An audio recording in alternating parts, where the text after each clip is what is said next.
ಒಬ್ಬ ಸಾಮಾನ್ಯ ವಕೀಲ ಇಡೀ ಜಗತ್ತು ಕಂಡರಿಯದ ರೀತಿಯಲ್ಲಿ ಯುದ್ಧ ಘೋಷಣೆ ಮಾಡಿದ್ದ. ಅದು ರಕ್ತದ ಹನಿಯೂ ಸುರಿಸದೆ. ಬ್ರಿಟಿಷರ ಪಾಲಿಗೆ ಅವನು ಬಗೆಹರಿಯದ ಒಂದು ನಿಗೂಢ ಒಗಟಾಗಿದ್ದ.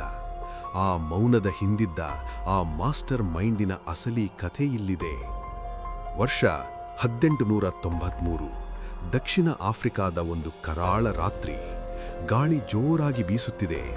ಪೀಟರ್ ಮಾರಿಟ್ಸ್ಬರ್ಗ್ ನಿಲ್ದಾಣದ ಆ ಹಳಿಯ ಮೇಲೆ ಒಬ್ಬ ವ್ಯಕ್ತಿಯನ್ನು ರೈಲಿನಿಂದ ಹೊರಕ್ಕೆ ಎಸೆಯಲಾಗುತ್ತದೆ. ಕೆಳಗೆ ಬಿದ್ದ ವ್ಯಕ್ತಿಯ ಕನ್ನಡಕ ಮಿನುಗುತ್ತಿದೆ. ಆ ಕತ್ತಲೆಯಲ್ಲಿ ಅವಮಾನದ ಬೆಂಕಿ ಉರಿಯುತ್ತಿದೆ. ಆದರೆ ಆ ವ್ಯಕ್ತಿ ಅಲ್ಲಿ ಕುಸಿದು ಬೀಳಲಿಲ್ಲ. ಬದಲಾಗಿ ಏನೆಂದು ವಿವರಿಸಲಾಗದ ಗಾಂಭೀರ್ಯದಿಂದ ಎದ್ದು ನಿಲ್ಲುತ್ತಿದ್ದಾನೆ. ಆ ಕಣ್ಣುಗಳಲ್ಲಿ ಸೇಡಿನ ಬದಲು ಒಂದು ದೊಡ್ಡ ಸಂಚಿನ ರೂಪರೇಷೆ ಕಾಣಿಸುತ್ತಿದೆ. ಮೋಹನ್ ದಾಸ್ ಎಂಬ ಸಾಮಾನ್ಯ ವ್ಯಕ್ತಿ ಮಹಾತ್ಮನಾಗಿ ಬದಲಾಗುವ ಮೊದಲ ಕಿಡಿ ಇಲ್ಲೇ ಹೊತ್ತಿಕೊಂಡಿತ್ತು. ವರ್ಷ 1915. ಮುಂಬೈನ ಬಂದರಿನಲ್ಲಿ ಹಡಗೊಂದು ಬಂದು ನಿಲ್ಲುತ್ತದೆ. ಜನಸಂದಣಿಯ ನಡುವೆ ಸರಳವಾದ ಪಂಚೆ ಉಟ್ಟ ಒಬ್ಬ ವ್ಯಕ್ತಿ ಇಳಿಯುತ್ತಾನೆ. ಭಾರತಕ್ಕೆ ಒಬ್ಬ ವಿಚಿತ್ರ ಅಪರಿಚಿತನ ಆಗಮನವಾಗಿದೆ. ಭಾರತದ ಹಳ್ಳಿಗಳ ಧೂಳಿನ ಹಾದಿಯಲ್ಲಿ ಆ ವ್ಯಕ್ತಿ ಮೌನವಾಗಿ ನಡೆಯುತ್ತಿದ್ದಾನೆ. ಬ್ರಿಟಿಷ್ ಅಧಿಕಾರಿಗಳು ಅವರನ್ನು ನೋಡಿ ನಗುತ್ತಿದ್ದಾರೆ.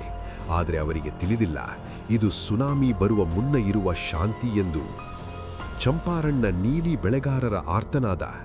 ಗಾಂಧೀಜಿ ಅಲ್ಲಿಗೆ ತಲುಪಿದಾಗ ವಾತಾವರಣದಲ್ಲಿ ಏನೋ ಒಂದು ನಿಗೂಢತೆ ಆವರಿಸುತ್ತದೆ. ಬ್ರಿಟಿಷ್ ಪೊಲೀಸರು ಲಾಠಿ ಎತ್ತುತ್ತಾರೆ. ಆದರೆ ಗಾಂಧಿ ಕಣ್ಣು ಮಿಟುಕಿಸದೇ ನಿಲ್ಲುತ್ತಾರೆ.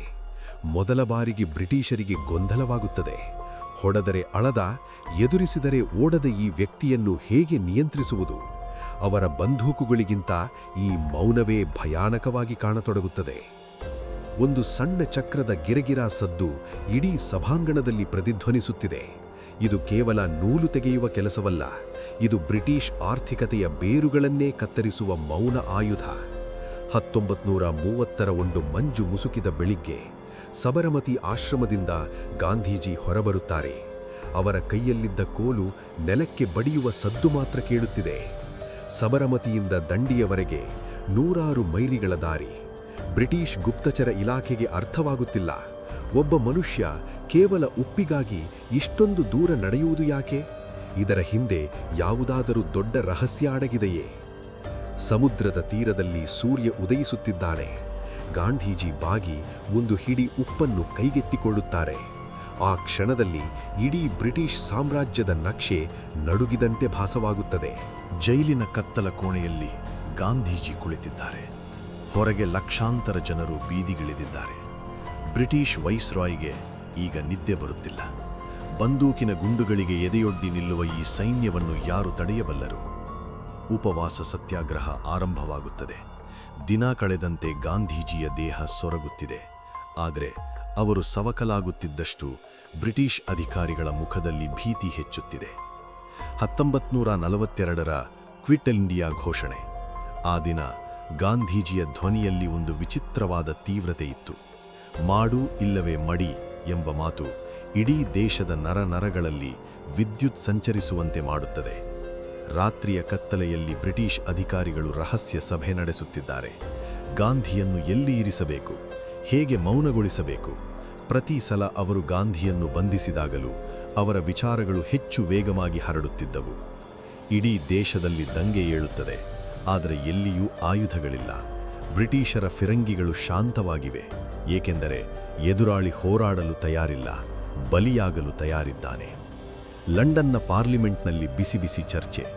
ಒಬ್ಬ ಅರ್ಧ ಬೆತ್ತಲೆ ಫಕೀರ ಹೇಗೆ ಜಗತ್ತಿನ ಅತಿದೊಡ್ಡ ಸೇನೆಯನ್ನು ಸೋಲಿಸುತ್ತಿದ್ದಾನೆ ಎಂಬುದು ಅವರಿಗಿಂದಿಗೂ ಬಿಡಿಸಲಾಗದ ರಹಸ್ಯ. ಸ್ವಾತಂತ್ರ್ಯದ ಹೊಸ್ತಿನಲ್ಲಿ ದೇಶ ನಿಂತಿದೆ. ಆದರೆ ಎಲ್ಲೆಡೆ ಕೋಮು ಗಲಭೆಯ ಕಿಚ್ಚು. ಗಾಂಧೀಜಿ ನವಖಾಲಿಯ ಕತ್ತಲಲ್ಲಿ ಒಬ್ಬರೇ ನಡೆಯುತ್ತಿದ್ದಾರೆ. ಅವರ ಕೈಯಲ್ಲಿದ್ದ ದೀಪ ಗಾಳಿಯಲ್ಲಿ ನಂದಿ ಹೋಗುವಂತಿದೆ. 1948 ಜನವರಿ 30. ಬಿರ್ಲಾ ಹೌಸ್ನ ಪ್ರಾರ್ಥನಾ ಮೈದಾನ. ಸಮಯ ಸಂಜೆ 5:17. ವಾತಾವರಣದಲ್ಲಿ ಏನೋ ಅಹಿತಕರ ಘಟನೆ ನಡೆಯುವ ಮುನ್ಸೂಚನೆ ಇದೆ. ಪಕ್ಷಿಗಳು ಹಾರುವುದನ್ನು ನಿಲ್ಲಿಸಿವೆ. ಜನಸಂದಣಿಯ ನಡುವೆ ಒಬ್ಬ ವ್ಯಕ್ತಿ ಮುಂದೆ ಬರುತ್ತಾನೆ. ಕೈಯಲ್ಲಿ ಬಚ್ಚಿಟ್ಟಿದ್ದ ಸಣ್ಣ ಪಿಸ್ತೂಲು ಮಿನುಗುತ್ತದೆ. 3 ಗುಂಡುಗಳು ಹಾರುತ್ತವೆ.